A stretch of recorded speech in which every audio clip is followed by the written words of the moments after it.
Welcome back to Worst Seats in the House. Michael Russo, Anthony LaPanta. This is take two, everybody. If we had a blooper reel, this would be a good one. You'd be on it. Yeah, definitely. Worst Seats in the House. Michael Russo, Anthony LaPanta. Our next live show, by the way, I said last podcast that I think I said that we were having two in September. It's actually one in September, Anthony, and that's September 19th, 7 p.m. at Tuttle's in Hopkins. First day of training camp, so we'll have a ton to talk about. I was just thrilled to pick up this information. Glad that I listened to today's show. I didn't know we had a date set. So the 19th for me is a work day because I have the last game of a 4-game series between the Twins and the Guardians that day, which could be a huge series. Yeah, but you're going to miss the first day of training camp. Aren't you a little worried? You're going to miss the Lions? I'll follow Michael Russo at The Athletic. Nice. On Twitter. Is that right? No, it's Russo Hockey. Russo Anthony. Hockey. Oh, all right. Lord. I'll follow Russo Hockey on Twitter. I'll get Margot's login to her Athletic account so I can pick up the real time.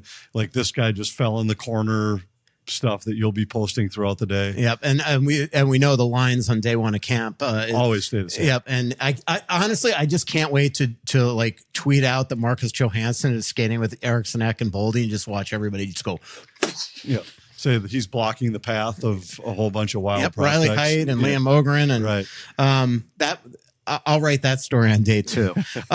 So again, September 19th, 7 p.m. at Tuttle's. Maybe we'll even have a special guest out there. Really excited about that. And Anthony, we had a great show last week over at Split Rocks. And in fact, we had a little kind of mini Portugal reunion. Greg came out. That was fun. Yeah, it's always great to see some of the people that have joined us on those trips and the friendships that, we actually have just started using one of our regular travelers, Doug Lindgren, who I should mention too, like the way these people have become friends on their own. And we've seen groups of 3, 4, 6 show up at future podcasts, but the Doug Lindgren and his wife, Shelley, have been on a few of these trips. And there was a story earlier this summer, a big storm went through northern Minnesota. And another of the couples that had been on a trip a couple of years ago at that time, the Skogsteds, had a whole bunch of tree damage at their cabin. And I don't know if they had posted something on social media or something, but somehow Doug knew about it and just got in a car and drove over there because he was like 20 minutes or a half hour away with a chainsaw and just showed up to help because they had been on the trip 2 years ago when we went to Budapest, Prague, and Vienna. And so, I mean, I got like that in and of itself was telling me that, I knew the guy was a nice guy. We had chatted on some of these trips, but I was like, what a great guy for doing that. And so then, in fact, just in the last week, he became our accountant. So we had a little bit of a disaster with another guy we had been trying to use as an accountant to catch up on some taxes that it had been a couple of years of waiting for this guy to finish stuff. And so finally I reached out to... Does he know that April 15th is usually the deadline? It is, but apparently the deadlines were kind of just more of a guideline for this guy. Every time I'd reach out to him, I'd say, hey, are we getting close? Yep, we're almost there. We're almost there. And finally, the last, for a month and a half, he hadn't even responded to emails or phone calls. So I emailed him one day. I said, hey, look, I'm just going to come down, pick up our stuff, and we're going to find somebody else. So then I reached out to Doug. I said, hey, Doug, I know you're an accountant. Do you do this kind of stuff? Yeah, that's exactly what I do. Well, so we bring all of this stuff, drop it off to him, and it's been like 10 days. He's going to have all of it done. I'd been waiting for 2 years for the previous guy. Wow. So, but it's just kind of cool when you see those friendships develop, but also, you just never know where you might be able to find some help that you need. And at this point, I guess we'll find out what happens. But at this point, if you need an accountant, call Doug Lindgren. Yeah, I mean, lots of friendships develop on the trip. In fact, two of our friends on the trip, Brian and Ken, just had mutual examinations, physicals at Mayo. So that had to be fun. Yeah, and I just happened to be playing golf yesterday at Southview, and this guy walks over. He goes, yeah, my brother's a regular on your trips. Brian's brother belongs there, and so he had told the pro, hey, next time LaPanta comes out here, tell him the dolls said hello, and the dolls are everywhere. I do kind of wish I was down at Mayo that day when the two of them walked in together at the in the examination room. And absolutely, that would have been hilarious. Wasn't there what was the comedy movie that had? I think it was maybe Arnold Schwarzenegger and Danny DeVito, and they were not twins. It might have been called Twins. Oh, okay. That's what I picture when I picture Brian and Ken walking into the hospital together. Yeah, is those two guys just traveling around together, and They kind of look like, They kinda do look like that. I'm going to Google that. The rest of my week's been spent on golf courses, which has been fun. I know, I've noticed that online. It's been great, but the Twins were playing West Coast games, so I had a few more hours during the day. And I know you're not a golfer, but today I had a shot. Was Twins? Yeah, that's pretty good. Today I had a chance, and I'll bore you for about 2 minutes with my story because I had it. Margot says, "Ugh," in the other room. So I had played every day this week. Twins were on the West Coast, so I had time. I played 27 holes at White Eagle on Monday. I played 27 holes at Loggers Trail on Tuesday. Played 18 at Keller on Wednesday. Played 18 at Southview on Thursday. And then I played this morning with Ariana at Loggers Trail. And I had a chance today, guys I know there's a lot of golfers because of the questions I get sometimes on here that listen to this. So I had a chance today to shoot even par for the first time ever in my life. I've never had an even par round, and I was playing pretty well and had left a few shots out there. But all of a sudden I made birdies on 15 and 16, and I was even par with 2 holes to go. And 17 at Loggers was playing as a par 4 for the first time this week. They put in a new tee box. It's a really cool hole. So the course is actually a par 73 when they do this. And I ended up bogeying 17 and double bogeying 18. And I won't go into the details of how that happened. So I choked at the end, but I rimmed a par save putt on 17 that then kind of got in my head and I fell apart on 18. But I had a chance today to shoot even par for the first time ever. And I will say this just so this isn't just like a braggart thing. The day before, I think I played the worst round I've played all summer, shot 48 on the front 9 at Southview, felt like I should have just thrown my clubs in the river and taken up bowling or archery or something else. So it's amazing how fast things can come and go in this game. But sure had a great week.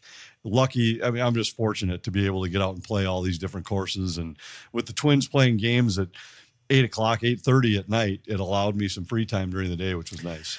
I'm going to Saturday's Twins game. That's the second Twins game in a row that I've gone to that you're not even working. No, I have the weekend off, but I think you're going to the same place that you were last time. It might be heading to Cheddarville to some friend's cabin, but I just had a stretch where I did 13 out of 16 Twins games, so I don't feel like I've been slacking in my contributions to Twins baseball on Valley Sports. I'm excited to go see him tomorrow. I'm actually, it's funny, I'm going because I'm really good buddies with the St. Louis Dispatch Cardinals writer, and we couldn't figure out while he was in town and to basically find a time to catch up. So I'm just like, how about I just come to the Twins game? So I'm actually going to bring my laptop and get some work done. I know that's shocking to people because since I haven't, it doesn't look like I've been working a lot lately because there hasn't been a bunch of articles, but there's just a lot of stuff in the kicker. It'll be great. He'll understand now how the rest of us feel when we sit down to talk with you and you just stare straight ahead at your computer. Yeah, that's true. I got so much transcribing to do. I interviewed 22 players in Prague. Guys like Pasternak and Aho and Nietzsche's and just tons and tons of guys. So I thought you used that auto transcriber thing. Yeah, but you know what? You still have to proofread it, but at least you have to do more than that. Well, but I mean, it at least gets you started. Yeah, but it actually sometimes almost slows you up because it's I don't even want to get going on it. But tons of stuff. You know who I caught up with that was a blast was Nino. I could write. He's such a great guy. Oh my God, he's just the best. And he told me so many stories about his summer. He skated up and him and Pius Suter and Nico Heischer, who was a great guy to talk to. And I'm trying to think who else that we interviewed up there, but a bunch of these guys were up on the top of a mountain in Switzerland, played the highest game ever a couple weeks ago. Then he was at a thing where Roger Federer bid on one of Nino's jerseys, which he was really humbled by. You can imagine how, in Switzerland, Roger Federer is the guy. And so Nino is excited. So we got a bunch of stories coming out in the next couple of weeks and a bunch of wild stuff too. Joe Smith wrote a really cool story about the goaltending situation that we could discuss later on the podcast.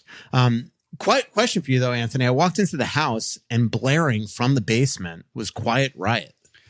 I haven't heard that since like 1982. Well, if you would have been here, I got back from golf, went down to do a quick little circuit workout in the basement, and I have an 80s workout mix. So that checks out that it was probably mid 80s, and it's all that kind of music, like old Van Halen stuff and Survivor and Come On, Feel the Noise was what was blast. Yeah, it was just crazy. Did Quiet Riot have another song? But you know what's no, I don't think. I think they were a genuine one-hit wonder. But you know, it was just funny to me because I'm like, is AJ or Vinny home? Like, because I'm used to you listening to like Frank Sinatra and stuff. I've never heard you listen to anything like that. Well, I don't unless I'm working out. But, you know, some of those there's a lot of like movie soundtrack songs that are great to work out to. So like some of the songs that were in the Rocky movies I have on there, what was the wrestling movie? I'm drawing a blank right now. The Vision Quest. So songs like that from movies like that I like, that's where I kind of started. And then it's got some like Springsteen and Journey and Night Ranger, you know, all the stuff. You listen to Linkin Park? No. The Linkin Park's actually great to like work out to. Really? Yep. As you can see, I'm a picture of health. I listen to them a lot. Maybe you should try mixing it up. Linkin Park's awesome. I'm just, for me, these were all the songs that, like, you picture the scenes in the movies where the guy's running or something. So it just kind of made it easy. And then as I started to add, it's funny how, like, when you walk into the workout room, like when I was coaching football at TG, you'd walk in there, the music all those guys listen to is all the 80s stuff we listen to when they're in the gym working out. It's not today's music. It's all that kind of stuff. And I think it's great workout music. So I'm glad I could entertain you a little bit. Remember when I walked into the press room at XL Energy Center and Chad Graff was playing Green Day, and I looked over his shoulder to Spotify or his whatever it was at the time. What was the Pandora, old maybe? iTunes, which I don't even know if it exists anymore. And it was a playlist that he had, and it was called Oldies. And he was playing Green Day out of it. I'm pretty sure it was Green Day. And I'm like, are you telling me that you have Green Day in your oldies? But for Chad, Green Day was might oldies. Have been oldies. Yeah. That's funny because I never really asked my boys because they just grew up listening to it. When I was coaching the Legion baseball team at Totino Grace, we had a batting practice list that we played every day while we warmed up, took infield, took batting practice, all of that. And it was mostly that kind of stuff. We would always let guys add a song here or there. Sometimes it was if we won a tournament, somebody could add a song to the playlist. So there were a couple newer songs, so I don't think our guys would even think of them as oldies. They'd probably think of them as stuff from their BP playlist. But they would be oldies, I suppose, technically, if you think about what the age difference is. So our kids who were born in my two boys were born in the mid to late 90s. For them, music that was in the mid 80s would be kind of oldies, I guess. Like for us, it would be 70s stuff, which 60s I would consider oldies. I probably wouldn't consider 70s oldies, but 60s I would. Yeah. I feel like the worst genre of music was in the 70s, but maybe I'm just wrong. Yeah, if you like disco, it was pretty solid. It's funny when do you ever listen to, are you an XM guy? No, I don't have XM. So I love listening to XM radio, and they've got a 70s channel and an 80s channel. And on the 70s channel, they replay the old American Top 40s with Casey Kasem. Oh, yeah. From this date in 1972 or 1977 or whatever. And the way music changed from like 1970 to 1977, 78 is amazing. The stuff that was in the top 40 in the early 70s, it's almost like it's like a joke that this song was number 5 in the country in the whatever the pop charts, and by the late 70s it was already starting to change into more rock and roll kind of stuff, and then of course the early 80s was when it really transformed. But I've listened to it a few times and just been really shocked that, I mean, I was a little kid then, but I remember listening to the show for sure by the mid 70s when I was 7, 8 years old. And I would have never guessed that it was that recent that those songs were in the top 40. Yeah. I used to love listening to that show. I remember driving in Jersey for like family outings. I was listening to it. All right. Let's get to the show. Aquarius Home Services studio, by the way. So thanks for everybody for tuning in. Again, September 19th is our next live show. The big news that happened since the last time we did a show, Anthony, is Patrick Laine was traded, but to the Montreal Canadiens. And man, Sometimes Don Waddell is like a miracle worker. Here his back's against the wall and he finds out, he said that he didn't want to retain much of the salary. Well, he figures out a way to retain none of the salary, which right away just shows you. And trust me, before I left for Prague, I did some more digging, and the Wild were still very much into it. They had not yet talked to Laine, but they had talked to Columbus a number of times. They were one of the 2 or 3 teams in on it, but Montreal got it done. They get a second-round pick with Laine for Jordan Harris, and no salary retention from Columbus. That's the type of thing that's got to warm the heart of an owner when one of his players wants out. Well, I certainly think so, and we'll see. Maybe Laine rediscovers something, and maybe this has been enough of a, I don't know if the right word would be a shock to the system, but just he was a guy in need of a change of scenery, clearly. Some of the comments that had been made after our last show, I went and read a little bit just to see, and it sure sounded like it was relatively universal in Columbus that he just didn't get along with anybody there. Yeah, weird. Which was weird. Don Waddell actually came out and said that there's something happened in the locker room that he wanted out of. Right. Which right away, at a minimum, opens the door to like trying to investigate what the heck went on. And so that, going back to our show last week, when I was just saying that, to me, I've always been a little bit of a where there's smoke, there's fire believer. And when a guy had to be dealt out of Winnipeg because he didn't get along with anybody in Winnipeg, and then you go to Columbus, he doesn't get along with anybody in Columbus, that for me, that would be enough to steer clear. And I understand the Wild's interest, and I'm just assuming that it would have been a salary retention thing. It would have had to have been somehow, some way, that it would be a buy low, potentially high reward kind of situation. But for me, it wasn't worth the risk. I think the Wild are fortunate that something didn't work out. I just don't think this would have been the right direction to go, especially when Billy's been so careful about building more than just chemistry, but just character within this roster and within the room, that adding a guy that has been that guy in 2 consecutive markets just would worry me. And maybe it'll all work. Yeah. And I haven't looked at Montreal's salary cap situation. Maybe they're in a spot where they had a bunch of money available, and why not take a shot and just see if you catch lightning in a bottle and all of a sudden you've got a guy who performs like a number 2 overall pick, then you've gotten a steal. But you'd have to have a lot of money to make that be worth the risk. All I know is I don't know Patrick Laine very well, but every time I interview him, I walk away liking him. Like he's just, he's way too self-deprecating. That would be the only thing I'd say, is that like sometimes you just, you almost want to put your hand on his shoulder and be like, it's not that bad. But like Dubois was that way too in Winnipeg and Columbus. I mean, and coincidentally, they were traded for each other, and it just seems like he always has that reputation too.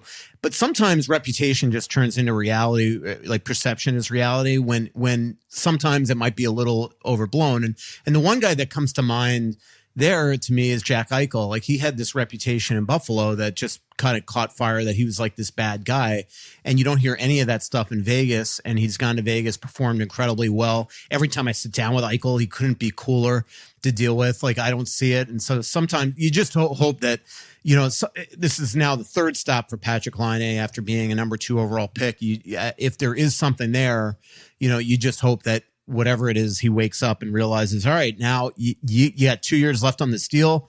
You've got to perform and try to extend your career into being a real quality player, because he could shoot, he could score. Yeah. Well, he had the skill set to be the 2nd overall pick. That wasn't an accident. And interesting you bring up the Eichel situation, because I talked to some guys in Buffalo before that happened. And remember, he was going through all that. They weren't seeing eye to eye on his health and how he should treat himself from there going forward. He didn't want to take the route that the team wanted him to take. And that was the root of a lot of the tension between them. And that's really a philosophical debate that's separate from this. Right. Should a team be able to demand that a guy has some kind of surgical procedure that he doesn't want to have? I know my opinion. Well, no. I agree. I agree with that. But at the same time, if you're the team that's on the hook for all the money, whether he plays or doesn't play, let's say he ends up trying to go his way and it doesn't work, and he winds up, you still have to pay him. Yeah. So there has to be some allowance in there for a team to be able to weigh in and say, all right, well, if you want to go your own route on this, then we're not on the hook for your salary anymore. Right. I mean, this is, I'm oversimplifying an incredibly complicated situation. But anyway, the point I was going to make is I had talked to some guys in Buffalo to find out if it was more than that. And they had said, not really. Like he got along with everybody fine. He was a coachable guy. It really is just this health situation that has caused the big rift between he and the organization. So for that reason, that would have been different to me, because that wasn't a guy that didn't get along with teammates or a guy that, was a selfish player or anything else. Even with all that, I remember at that time, it looks like I was wrong with it, because I wouldn't have traded for Eichel. I would have stayed away from it. And part of it was just the unknown with his health. And Vegas turned out to get a steal. And he's been a huge part of their team. I won't say the names that I heard that Buffalo wanted in the Eichel trade, but let's put it this way, I wouldn't have done it either. So let's take a break, and we'll be right back. Hey, it's Russo for Aquarius Home Services. The State Fair Mega Sale is here, bringing you incredible savings on all your home service needs. Get up to 15% off tankless and traditional water heaters and home standby generators. Plus, enjoy $98 off our repair services, including plumbing, drains, electrical, heating, and cooling. Keep your home running smoothly with Aquarius, just a click away at AquariusHomeservices.com. Aquarius, earning the right to be recommended. And remember, tell them that Russo sent you. Royal Credit Union's smart checking accounts offer no monthly fees and no minimum balance. Make the switch to a Royal checking account, and you'll also get real-time transaction alerts, free mobile check deposits, and surcharge-free access to over 40,000 ATMs across the U.S. Enjoy financial freedom with no minimum balance and no monthly fees when you switch to Royal's smart checking account. Learn more and open your Royal Credit Union smart checking account online at rcu.org/go-checking. Insured by NCUA. Back here, worst seats in the house, Michael Russo, Anthony LaPanta. Anthony, real fun last week. Feller's Ranch guys coming out there. I saw you made the steaks that they gave you at the end of the day. A bunch of people won. A couple people won gift cards. Everybody left with a beef stick, and another group won the same sirloin strips that you made. Pretty good. They were incredible. Yeah, they were New York strips, and they were. The marbling in them is terrific. As you heard when Donnie Sabacool joined us on the show, him talking about the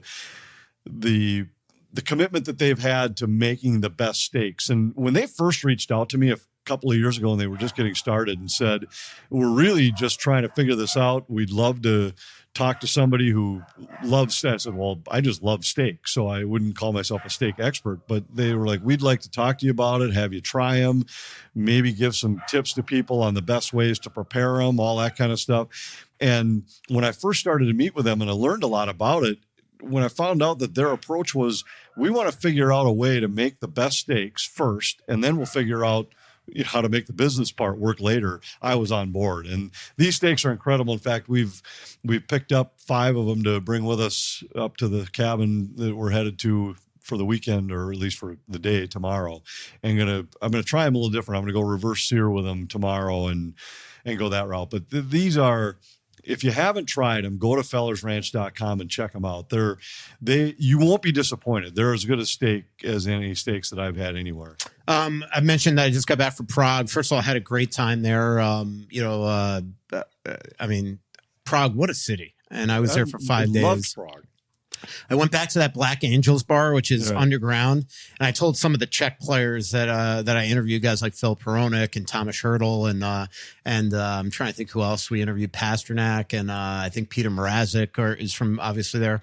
And I told them, like, yeah, I went to Black Angels last night, and they're like, how did you find that place? I'm like, well, first of all, it's just in the old square, but people don't realize, like, you walk in there, you almost got to find your way downstairs. Right. Well, and they've got that upstairs bar that's a cool rooftop bar. It really is. Yep. But even that is not, like, it isn't well publicized. No. And that's even hidden. You don't see it from the street. Exactly. Yeah. But the downstairs, it's like a dungeon, basically. And and you can't take pictures down there because they got all this incredible art and all that stuff. The drinks are all like, they give you a almost like a Bible that thick of just drinks, cocktails that they have. And they're all specialties. Yeah. You can't, I mean, I'm sure you ordered a vodka soda with a lime. I that was my second drink. I had my first drink. I did have a vodka drink, but it was a little too sweet for me. Yeah. They were all cool though. Yeah. And they all came in different unique glasses. Some of them had like flame underneath and around them. I mean, it was really cool. And we happened to sneak one photo in there because when we were there, was it 2 summers ago? 2 summers ago? It was the day we were there on Gianni's birthday. So we had snapped a photo in that bar with Gianni and Zach and about 6 or 7 people from our trip. We figured it was a special occasion. It was her birthday. We might as well. We celebrated it in the dungeon at Black Angels. Yeah. I just don't like the sweet drinks. And it's funny because I went to Portizana a couple weeks ago when my family was here to celebrate my birthday. That was a couple months earlier. And they have like a mocktail there that looked incredible. And I said to the waitress, I'm like, what's in that mocktail? And she told me, and I'm like, all right, let's do this. Change the ginger ale or the Sprite to club soda and throw some vodka in there. And she's like, what? And I'm like, yeah, just do it. So anyway, they made it for me. It was unbelievable. But then like about 30 minutes later, the bartender, whoever made the drink, came up. He's like, I just want to tell you the drink was so good with the club soda and the vodka in it that we're actually going to like figure out a way to start making it like that. So it's not just going to be a mocktail anymore. They have to change their ingredients. They have. See, I can be a mixologist. Yeah. Yeah. I don't know about that. I think I could. I just learned how to pour a beer last summer. We've gone to 200 bars together, and almost like to all make of them. people think that we're alcoholics. Well, I'm saying over 10 years. Okay. What, 12 years, 14 years we've been working together? Yep. And we've gone to some of the coolest bars, not just in North America, but in Europe. Mm-hmm. Some have had these incredible cocktail lists. Like I always trust the mixologists at these places to try whatever they're known for or whatever they say they like the best. Different spirits, gin, tequila, bourbon, you name it.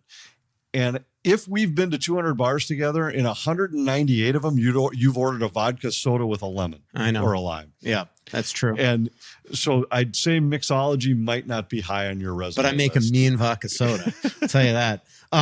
January of 2025 will be 12 years exactly, right? Because you started technically January of 2013 because of the lockout. Because I remember after you got the job, Margot was very, very. That Margot and I bonded before you and I bonded because Margot would call me to figure out how the heck when the lockout was going to start. Yeah, that's right. I had technically gotten the job that previous summer, and I remember driving to a Marlin game in Miami with my stepfather and my mom and Jeff Rimmer in the car, and getting the call like from a source. I'm like, we are hiring a LaPanta. So, in 2012, right? And I basically wrote the story on my. Remember, I wrote a blog and I wrote it like on my phone in that summer in Miami. I remember you calling me to try to confirm it, and I don't need to go into all the details, but I had known this for a while at that time, but it was now going to be public. They were going to release it, and I didn't know for sure when, but I knew it was going to be within the next few days. And you had reached out to me and, hey, I just started to hear some of this. I wondered and if we you really could weren't confirm friends it. yet. Not really. I had done their pre and post game shows, so we had crossed paths, but I wouldn't say we were. I just friends. remember looking. I'm like, what a jackass that guy is. Yep. And it's like, who in the hell is this Russo guy that's reaching out to me? But anyway, I remember you calling me and saying, I just wanted to see if you could confirm it. And I was like, I wasn't going to confirm it because I certainly didn't want to be quoted in it. So I hadn't responded. And then you reached out again and just said, would you just be willing to tell me if I'm wrong? Yeah. And I just said no comment. Yeah. And so that kind of left it at that, where I think you told me you were going to buy me dinner if I could at least tell you if you were wrong. Right. And I said no comment. Right. I'm the king of would I look like an idiot if I reported this? That's one of my standard lines. So I mentioned being in Prague. First of all, as I mentioned, did you go back to our hotel and see if that guy could you know give what? you a tour of the World War III? You know what's funny is that I stayed at the Marriott, which by the way is an unbelievable Marriott, one of the best I've ever stayed in. They gave me a 2-story suite. That's not just the reason why I loved it. Their M Club was unreal. But you know, it was just I was like kind of turned around. Like I could not even find the street that our thing was on. We were on and the way, main street. Well, it was so the way that I went into the old square was sort of to the right of that. So I think if I just essentially like kind of crossed over streets, I would have eventually found it. It was hard not to find our street. It was that main drag that went up to the Capitol building at the top of the hill. Right. Like you almost couldn't possibly miss it. Well, I did. Starting to figure out now how your mom got lost that night on the way home from dinner. Yeah, that is true too. But I had an outstanding time. But the NHL Media Tour, what I love about these, it's also to just generate like, you know, like that you get to know these players. So like this season, when I see these guys, a lot of them are going to remember me. Like I'm, you know, like Ferrari and Rasmus Sandin and Engvall, like they remembered me from last year's.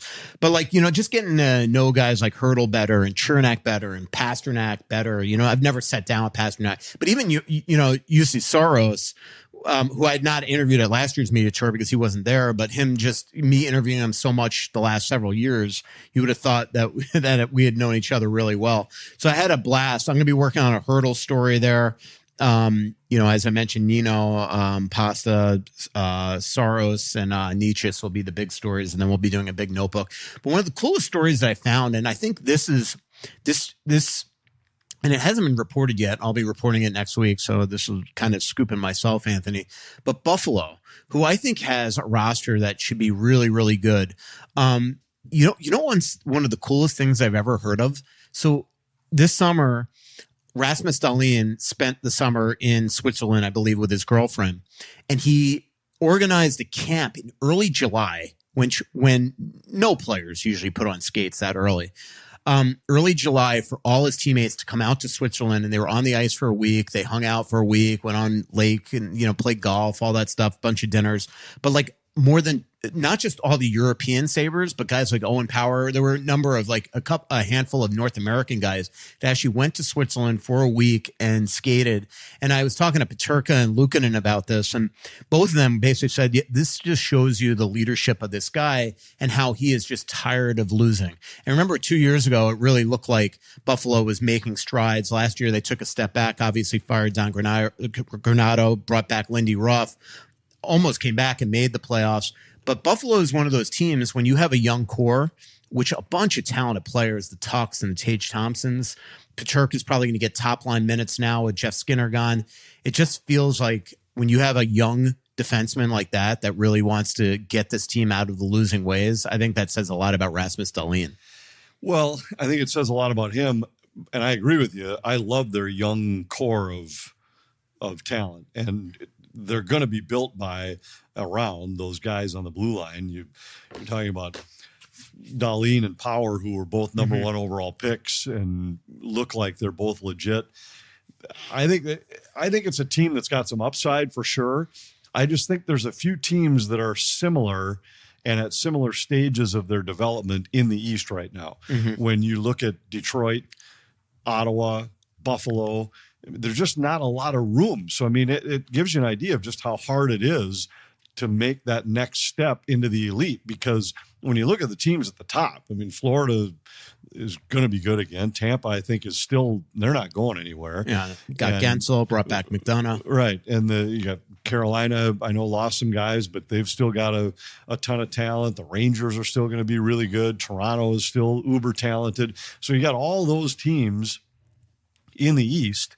Boston's still going to be really good. And now there's not that many spots for this next group of teams to try and make that leap. And and that's why I always felt like for Donnie Granato, I felt badly for him, because you could make some improvements. You could make some steps with that crew, but there's just nowhere to go. Who are you going to leap?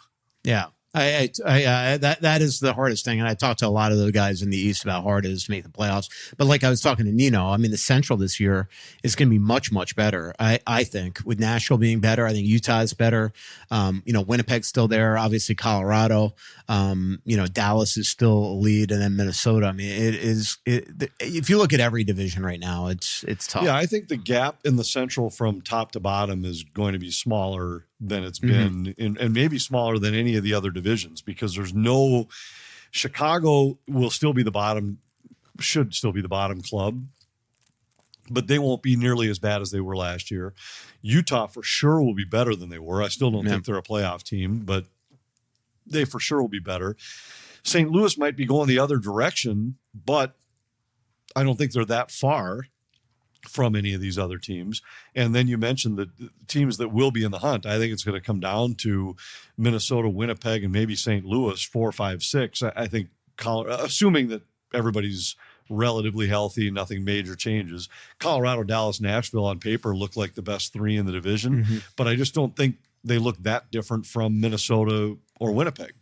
Yeah, I would agree with you there, which is why Bill Guerin keeps on harping at the fact that they need to get off to a much, much better start than they have the last 2 years. It isn't going to be easy. No. And we were talking about this a little bit last night with some of our crew from Bally's, that trip, the early road-heavy schedule, and I know that we talk about it a lot. Is it good to be on the road early? Is it great for teams to bond early? And all that's true. But you can't bond. Bonding doesn't supersede winning. And this is not an easy travel schedule early, where you got the early trip down to Florida.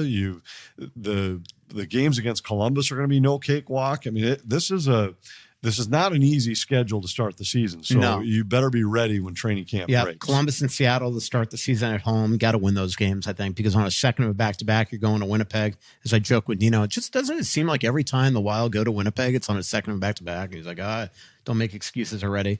So that's Winnipeg, St. Louis. And then, as you mentioned, go to Columbus, go back down to Florida, then up to Philly and Pittsburgh. It's a tough trip. Crazy start to the season. But it will be a fun little bonding trip for the beat writer and the play-by-play guy, I think. Well, right, because you actually have to work every game for the first 2 months. Yeah, that is true.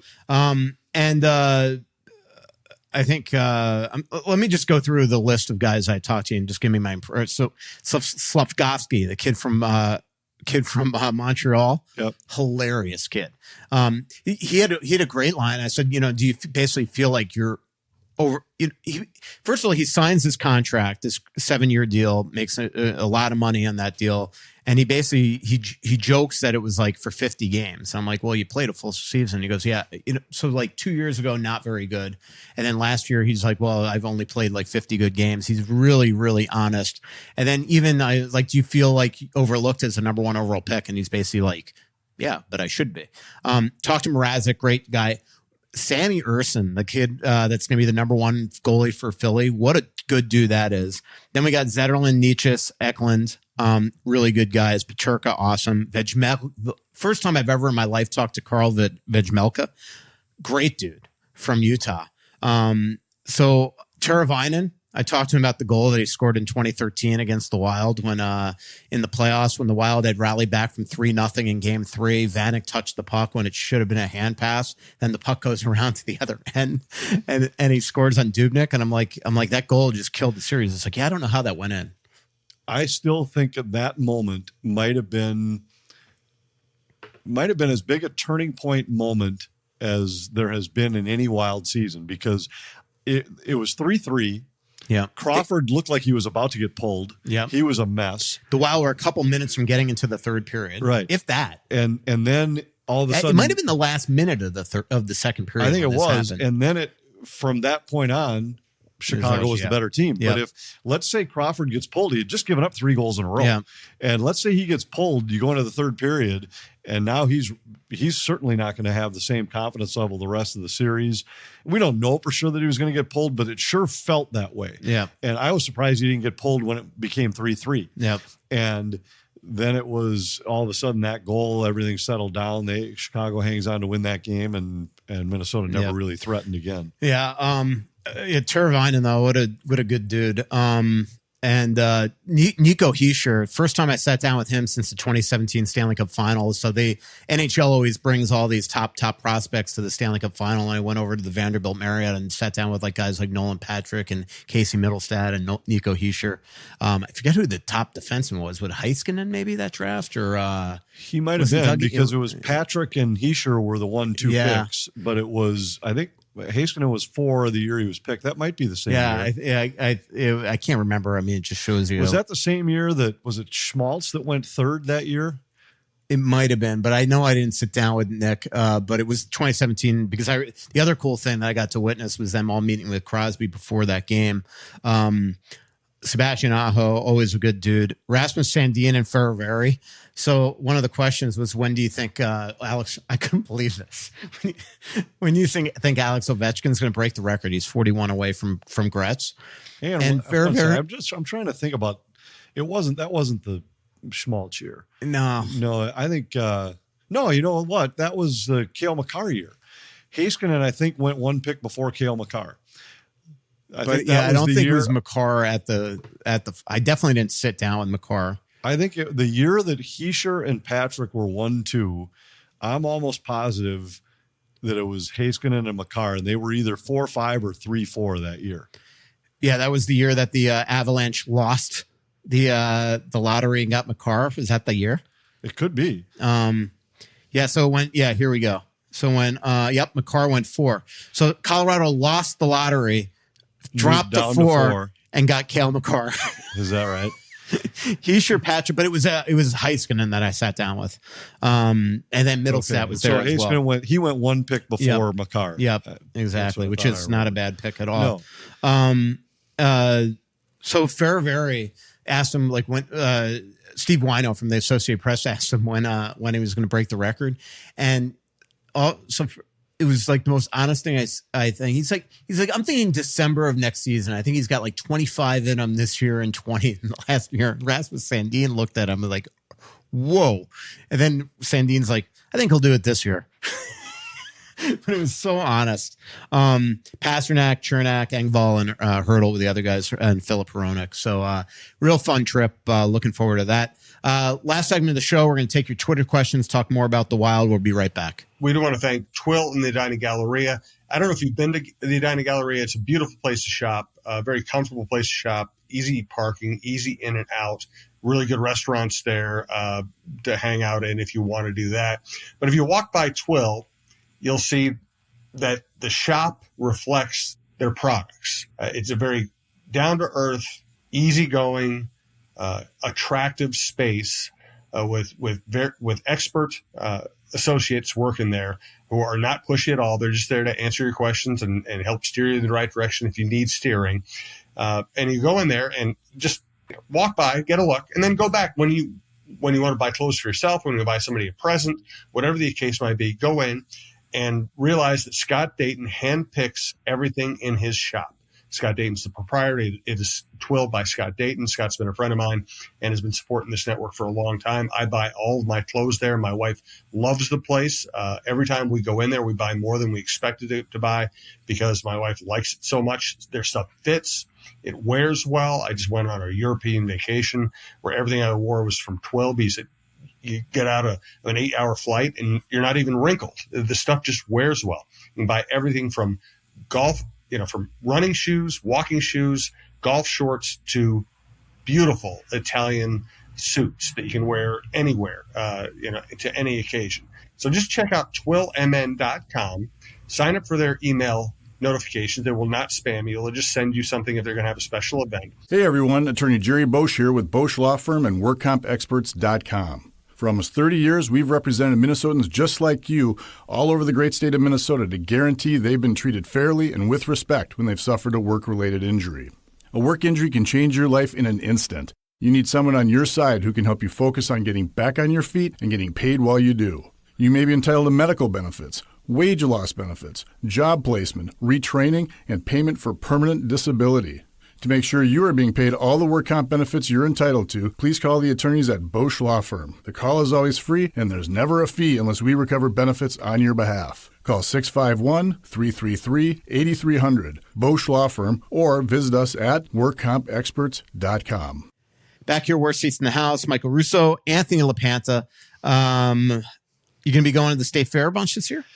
I think I'm going to go at least once. I know you talked to me about coming to join you on the radio, and I forgot to check the dates, so I have no idea if I'm coming that day. The only days I'll go is if I have to go make appearances down there. I don't mind the crowds or anything, but I've just got so many other things going on right now, and I've had a really busy Twins schedule. So there are other things I'd rather go get another 27 holes in one of those days. Yeah. I don't mind the crowds. What I always get, like, I'm always stressed just the act of getting in, like where's the park and rides that I can get in? Like even just like leaving here right now to get down there, I got to Yeah. That part that's a pain for sure. And I remember one year I was driving just in the neighborhood and I saw one of those like rental bikes laying on the side of the street. And so I just said, I'm just going to park here, grab this rental bike and ride it to the door of the fair.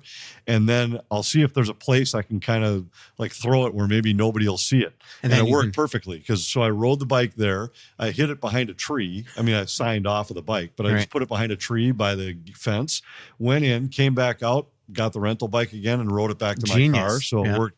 That worked well. Yeah. But otherwise, it's a pain in the neck to try to. I do miss the time that one of our mutual friends was a cop that was his jurisdiction. I used to park at the Falcon Heights City Hall, and he used to drive me right in. Yeah, right. And there was one time I was pretty close. I was tight to getting to a radio show on time, so he threw the sirens on and like brought me back in there. That worked out pretty well. Yep. Before we talk about to go to Twitter questions, let's talk about the goalie situation. So this is interesting. A lot of people are asking about Philip Gustafson if that's. But by the way, back to the Laine thing. I don't think it's a guarantee that at some point Freddie Gaudreau won't be traded to Columbus. I still think that if there's ever a way to get out of his contract, that makes the most sense.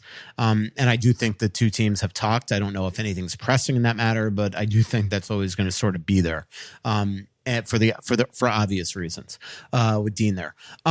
Now let's talk about the goalie situation. A lot of people ask me if there's still a way to trade Philip Gustafson. The one team that does now suddenly need a goalie maybe is Vancouver because there's reports out there that Thatcher Demko had some sort of surgical procedure this offseason and might not be ready for camp.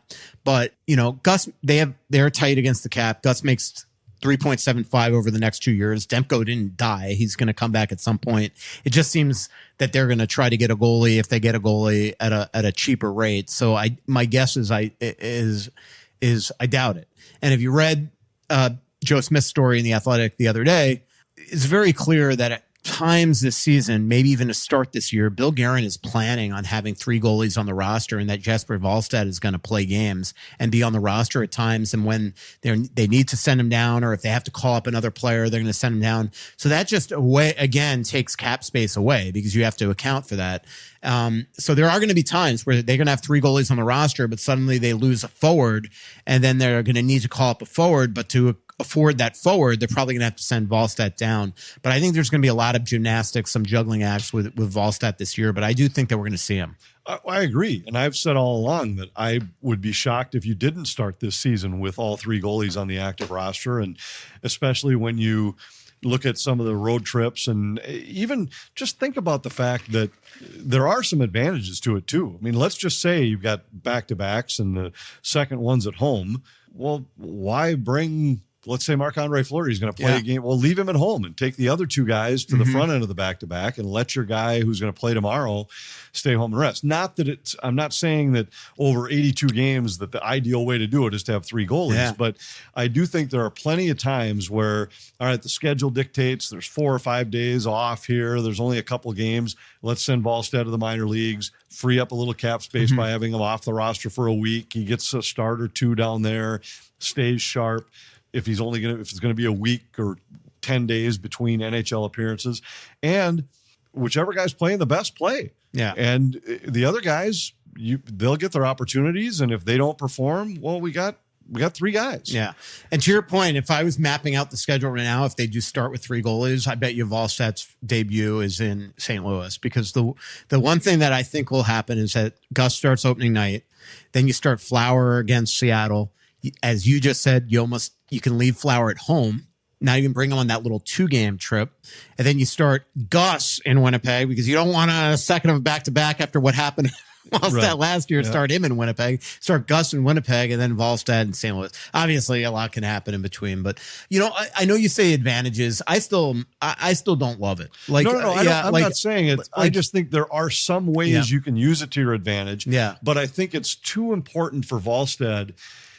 I don't think he has to be in the NHL all season, but he needs to be in the NHL. Yeah. And needs to be in the NHL for probably more of this season than not. Yeah. So there's value to having him along, and to watch the way we've talked about this before. Yeah. Marc-Andre Fleury goes about his everyday life with everything from training to diet to rest to treating people, all of that kind of stuff. Be a pro, and who better to watch than Marc-Andre Fleury? But, I guess my big thing is he's still a 22-year-old goalie. And, if we are, let's just say we go down on that road trip to the Columbus, Florida, Philly, Pittsburgh trip, which has a ton of days off, by the way.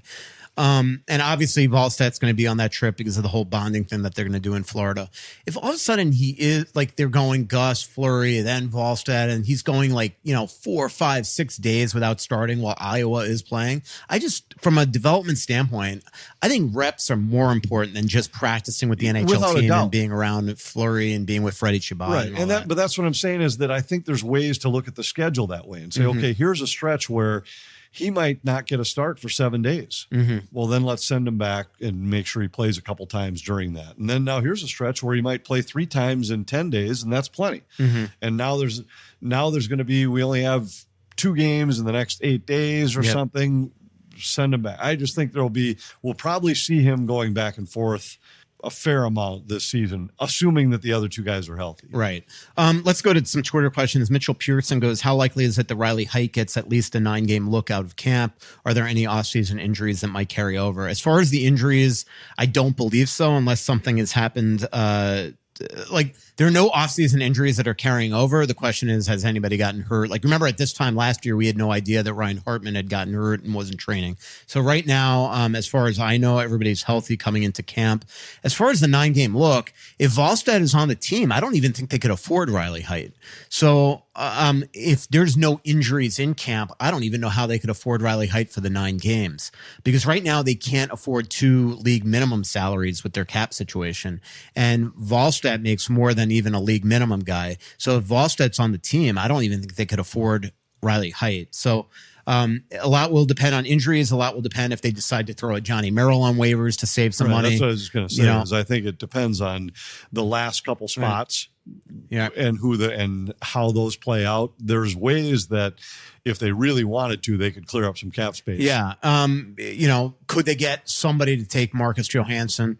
And you say to Marcus, look, you're waiving your no trade, or you're going to be in the, there's ways to do it. Remember, it was around August 31st one year. I was on the golf course, believe it or not, at Oakmarsh, when all of a sudden Dmitry Kulikov was traded for nothing to Anaheim, and they got out of his $2 million. I know that was a trade that actually, in hindsight, Bill Guerin actually really regretted making. And in hindsight, again, they wound up not needing the cap space because they eventually, if I remember, got rid of Tyson Jost. And that was the year they wound up being the broker in some exactly. Some they actually created a bunch of cap space.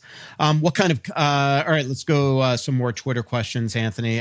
What kind of contract would you expect Besser to get next offseason if he does make it to free agency? Let's assume there is no dramatic change in his production this upcoming season.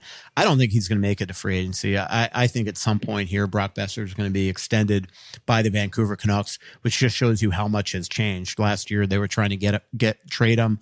Minnesota was in that mix. They just couldn't make it work financially. Now Besser has another 40-goal seasons.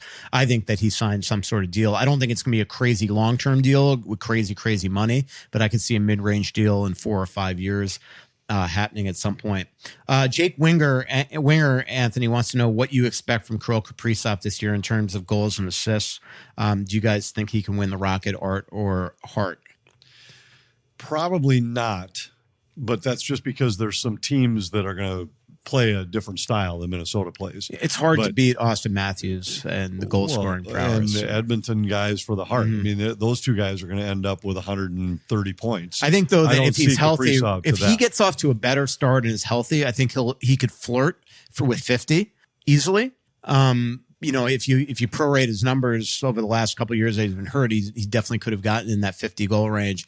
But he's not a 70 goal scorer, which is close to what Austin could and get. He's not I think he's a triple figure point guy, and probably 45 goals would be my. Did you see by the way, the odds by I think it was betonline.ag for the Jack Adams? They were really odd because the coaches of the teams that were like supposed to be elite, they have the highest odds, but the John Hineses of the world were like 6 or 7. And I think the reason why is because what they're doing is from the odds standpoint, they're taking teams that if they wind up making the playoffs or have a really elite season, those coaches are probably going to get a better. I mean, look, John Cooper has never won a Jack Adams, right? Which is absurd if you think about it. But I, by the way, going to double check that when I'm done. But but I guess the point is that the broadcasters who we know nothing and vote for the Jack Adams usually go for the teams that are the surprises. I voted like Rick Tocchet won it, right? And Tocchet was my vote. And that's who I would have voted for. And there's a perfect example is that Bet Online are starting to realize that it's better to have those, those are the best odds to like where they're, that you're not gonna have to pay out a fortune if they wind up winning it. Yeah. Yeah, no, I agree. And it stands to reason because if now let's say you're Paul Maurice. Yeah. You're expected to win. Yeah. So if they pile up 118 points this year, he's got the best players. Yep. That's what it comes down to. William Reed asks, what do you think about the offer sheets between St. Louis and Edmonton? Do you see more teams doing that in the future? I definitely think that it is ridiculous that teams don't do it more often. It is a mechanism in the CBA, as I've said consistently on the show for 10 years.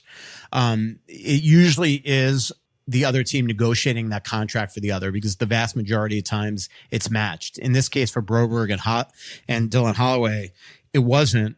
I was surprised by him. I mean, especially if you listen to Elliot Friedman, St. Louis gave Broberg like $3 million more, even more than he was even asking. Holloway did this for just like $1 million more than he was being offered. So these weren't like the elite teams. But yeah, very shocking. Bold move by Doug Armstrong in St. Louis. And why not? Yep. Why not take the shot? I know it's something that we've talked about a little bit with the mechanism that's there, and it's all these things are added and negotiated in the CBA for a reason. And this was done to allow players a chance to leave and to have a little bit of leverage, but not unrestricted free agency. So if you're a team, why not? If you see a path to make your team better and you think there's a legitimate chance, and I that's clearly why St. Louis jacked up the price in the Broberg situation is I think they legitimately wanted to get him. It wasn't like they were just, hey, we're going to screw Edmonton here by forcing their hand. It was if we make it at this dollar number, we can get them because they might not. And they did it at the max of what the minimum compensation would be for each player, which is genius. All right, the Gin Doctor asks, with no Laine, are we basically left with hoping that the youngsters, along with the lack of injuries, are going to carry us back into the playoffs? Essentially, yes. I don't see unless they're going to like sign Max Pacioretty for league minimum. I just don't see them going out right now and being able to. I don't even think they could afford that. So no, but that's what the guys that are the next wave of prospects are all guys that are top 6 type players. And the ones that come to mind real quickly are the Ogrens, Height, Urov. Those are the guys that have to. Urov, I know, isn't going to be here this year, but those are the guys that have to fill those roles. And they have to. It's that simple. So, yeah, I think we're hoping that. Well, the other part for this year is you're hoping for bounce back seasons for guys like Ryan Hartman, and if Hartman bounces back, then Goudreau, Johansson, Foligno. Right, those guys, and Goudreau and Foligno a little different because they're going to be bottom 6 guys in all likelihood all season. But yeah, the guys like Johansson and Hartman, those are guys that you'd certainly look at and say they have the potential to be top 6 guys, and they need to bounce back. Yeah. A couple more. Andrew Woodward goes, was there any attempt by Billy Guerin and I assume Winnipeg after the draft to engage around McGroarty? He's saying, don't get me wrong, I love Zeke Bouillon, but was there any chance? I mean, if you look at the trade that was just made between Winnipeg and Philadelphia, it was exactly the same pick. I think 14, 2 years apart.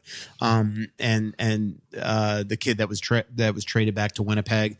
And so even if the Wild re-engaged him, like a Riley Heidt and a Hunter Haight probably doesn't get it done. And the Wild, even if they offered a lottery protected first round pick, at that point Winnipeg would probably want to wait till next year's draft to do it. Plus, I do think that Winnipeg was a little ticked off the way that all went down when they tried to make that trade in the Wild. But the Wild wanted Bouillon. That's why they moved up. A couple more fun ones, Anthony. Jason, I know you're not a big pizza guy, by the way, but Jason wants to know, what is your favorite pizza place in the Twin Cities? Well, he's looking for good pizza. We used to eat a lot of pizza, but for me, the one that was always different was Savoy, and the old Savoy down in St. Paul was terrific. Loved the sauce; it was great. And now there's one I'll give you that's a little subtle, and Margot and I like it a lot. Is the little tomato truck pizza that's at the cider house down at number 12 cider. Mm-hmm. It's terrific pizza. It's just pizza truck. It's just a food truck outside their place, but it's homemade crust, real light. It's that's one of my favorites in the Twin Cities. But we don't go out to pizza places very often, so I'm far from an expert. Steve would go, would you take the show on the road this season, Denver or Vegas? I mean, we could theoretically do it. We'll have to figure out a way to do that live in front of other people. We need a producer to maybe travel with us. We do it on the road all the time. Like we do right now, right here. Yeah, we could just invite people come and stand around like they do when we go to Europe. Yeah, that's true. If I get a giant suite in one of these places, maybe we'll just invite people over. Hey, come to room, whatever. Cholson 18 goes, if Ogren and Height both prove during camp that they would be on the team, would Billy Guerin be willing to put a veteran through waivers? We just talked about that. Mentioned Gus, mentioned the Winnipeg, blah, blah, blah. By the way, I said Philadelphia. I meant Winnipeg and Pittsburgh. I don't know, Anthony. You think that's enough? I think that's enough. All right. Fun show. I'll let you get back to your quiet riot. Sorry to interrupt your mini circuit. Yeah, I have more short game work to get done too. Haven't played enough golf this week. Yeah. So you're going on the road again tomorrow, missing the Twins game that I'll be at. Yep, just for a day. In the pregame meal in the press room, can I sign in as you? Sure. Okay, I'm doing that. Anthony, great show. Our next live show is September 19th at Tuttle's at 7 p.m. The reason why that'll be a great show is it's the night of the first day of camp. So lots to talk about. Again, 7 p.m., September 19th at Tuttle's. Please come on out. Thanks for joining us from the Aquarius Home Services studio. Thanks to Aquarius Home Services, your local authorized dealer for Connecticut Water Treatment System, Bosch Law Firm, Feller's Ranch, Twill in the Edina Galleria, and Royal Credit Union. Thanks, everybody.